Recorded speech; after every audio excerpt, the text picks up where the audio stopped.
தங்கத்தின் விலை நாளுக்கு நாள் அதிகரித்து வரும் நிலையில் உலகின் மிக பழமையான மற்றும் நீண்ட நதிகளில் ஒன்றாக விளங்கும் சிந்து நதியில் 60,000 கோடி மதிப்பிலான 32.6 மெட்ரிக் தங்கம் புதைந்து கிடப்பதாக தகவல் வெளியாகியுள்ளது. தங்கத்தை வெட்டி எடுக்க மக்கள் குவிந்ததால் பரபரப்பு ஏற்பட்டுள்ளது. சிந்து சமவெளி நாகரிகம் கிமு 3300 மற்றும் 1300க்கு இடையே அதன் கரையோரங்களில் செழித்து வளர்ந்தது. இந்தியா பாகிஸ்தான் பிரிவினைக்கு முன்னர் இந்த நதி இந்தியாவிற்கு சொந்தமானதாக இருந்தது. தற்போது அந்த நதி இந்தியாவிற்கும் பாகிஸ்தானுக்கும் சொந்தமானதாக உள்ளது. நதிநீர் பங்கீடு தொடர்பாக ஒப்பந்தமும் இரு நாடுகளுக்கு இடையே ஒப்பந்தமும் உள்ளது. இந்நிலையில் இந்த நதியில் பாகிஸ்தானின் பஞ்சாப் மாகாணம் அருகே அட்டோக் பகுதியில் 32 கிலோமீட்டர் அகலத்துக்கு 32.6 மெட்ரிக் டன் தங்கம் புதைந்துள்ளதாக அந்நாட்டு ஊடகங்களில் தகவல் வெளியாகியுள்ளது.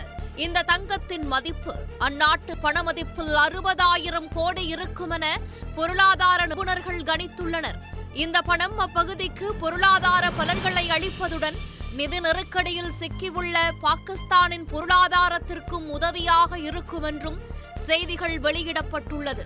பாகிஸ்தானின் வடபகுதியில் உள்ள மலைப்பகுதியில் இருந்து இந்த தங்கம் வந்திருக்கலாம் என நம்பப்படுகிறது. பல கோடி ஆண்டுகளுக்கு முன்பு டெக்டோனிக் பிளேட்டுகள் மோதி மலை உருவான போது ஏற்பட்ட அரிப்பு காரணமாக தங்கத் துகள்கள் சிந்து நதியில் கலந்து அடித்து வரப்பட்டிருக்கலாம் என வரலாற்று ஆய்வாளர்கள் இதுகுறித்து தகவல் அறிந்த பாகிஸ்தான் மக்கள் சிந்து நதி பகுதிக்கு படையெடுக்க துவங்கி உள்ளனர். குளிர்காலத்தில் நதியில் தண்ணீர் மட்டம் குறைவாக இருக்கும் என்பதால் ஏராளமானோர் கனரக இயந்திரங்களை கொண்டு தோண்டி தங்கத்தை எடுக்கும் முயற்சியில் ஈடுபட்டதாக கூறப்படுகிறது.